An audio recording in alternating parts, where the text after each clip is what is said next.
सद्गुरु के सानिध्य में, सद्गुरु के सानिध्य में, सद्गुरु के सानिध्य में, समर्पण के संस्कार में आ जाती है जब कोई आत्मा, तो घट जाएगी उसके जीवन में अनुभूतियाँ, अनुभूतियाँ, अनुभूतियाँ, अनुभूतियाँ।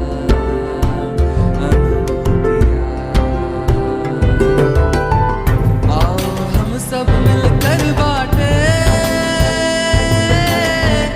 ईशा समर्पण में अनुभूतियाँ। आओ हम सब मिलकर बाटे ईशा समर्पण में अनुभूतियाँ।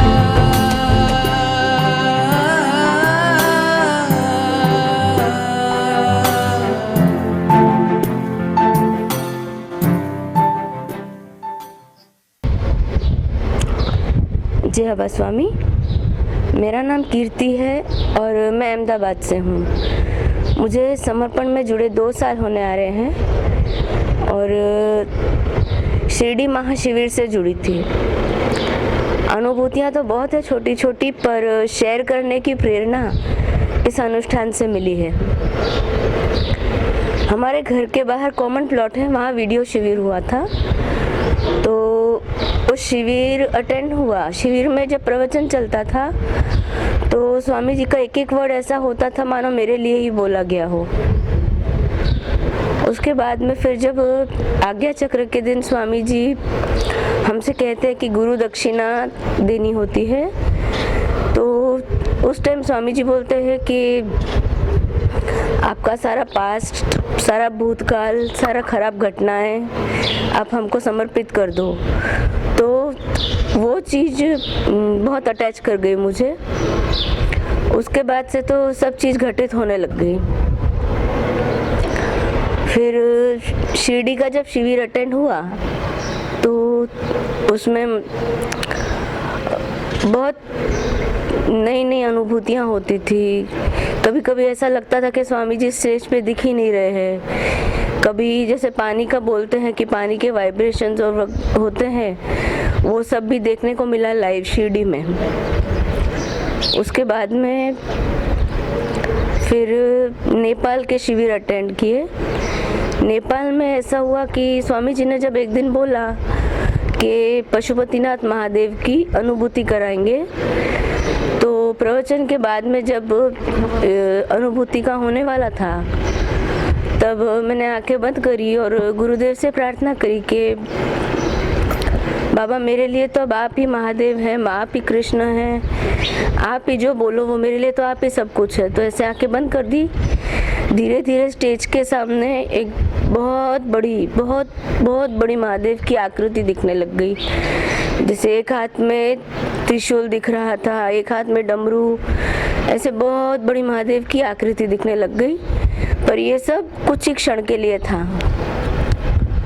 तो मैंने वहाँ स्वामी जी को धन्यवाद देते हुए कहा कि ये जो भी दिखा था ये बहुत अलौकिक था। ये उसके लिए स्वामी जी को थैंक यू किया।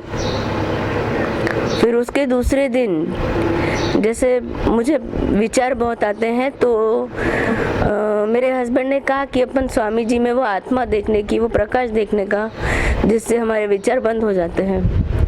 तो स्वामी जी का प्रवचन चल रहा था और ऐसे ही सुनते सुनते विचार भी आ रहे थे, प्रवचन भी चल रहा था। तो मन में ऐसा हुआ कि चलो देखते हैं क्या है। तो फिर से आंखें बंद की तो जहाँ स्वामी जी बैठे थे उस जगह पे एक बहुत बड़ा सा दीपक दिखने लग गया। बहुत बड़ा सा दीपक दिख रहा था और धीरे धीरे उनके आसपास में बहुत से छोटे छोटे दीप दिखने लग गए। और ये भी कुछ बहुत कम समय के लिए, कुछ सेकंड्स के लिए ही दिखा था। उसके लिए भी स्वामी जी को थैंक यू बोला। और फिर लास्ट टाइम दिवाली में ऐसे हम लोग घर के बाहर रंगोली बनाते हैं, तो ऐसा मन में किया था मैंने और मेरी डॉटर ने कि अब के जो भी कार्य करेंगे वो स्वामी जी को समर्पित कर देंगे। तो घर के बाहर रंगोली बनाई थी और और जैसे ही फिनिश होने आया था काम, वैसे ही स्वामी जी को प्रार्थना करी कि हे गुरुदेव, ये रंगोली आपको समर्पित करते हैं। तो धीरे धीरे मैंने और मेरी डॉटर ने देखा कि आकाश में ओम की और त्रिशूल की आकार दिखने लग गया। फिर उसका फोटो भी निकाला हमने।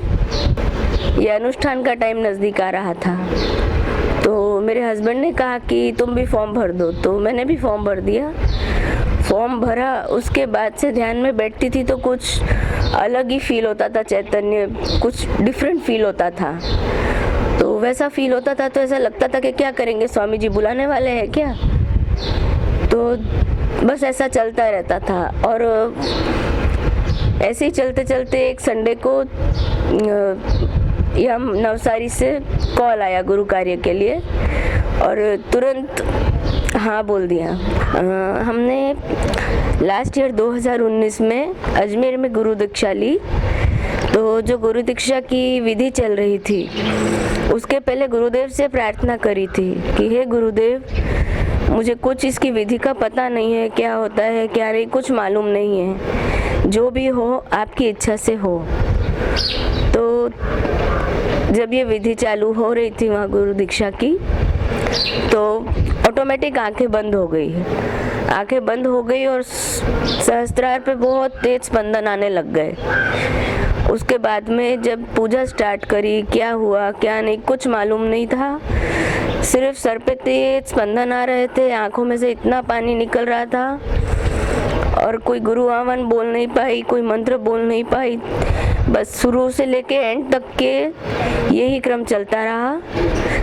और बाद में समझ में आया कि ये एक अंदर से मौन की स्थिति हो गई थी कि मैं कुछ बोल भी नहीं पा रही हूँ, आँख खोल नहीं पा रही हूँ। तो गुरुदेव से प्रार्थना करी आखिरी में कि बाबा ये जो भी हुआ हो आपकी इच्छा से ही हुआ होगा, पर जो एक अंदर आत्मा को जो फील होता है वो इतनी शांति और इतना सुकून था कि जो जीवन में कभी नहीं मिला था। और गुरु दीक्षा लेने के बाद में ऐसा लग गया था कि परमात्मा के साथ हमारा स्ट्रॉन्ग कनेक्शन हो गया है। जय बाबा स्वामी।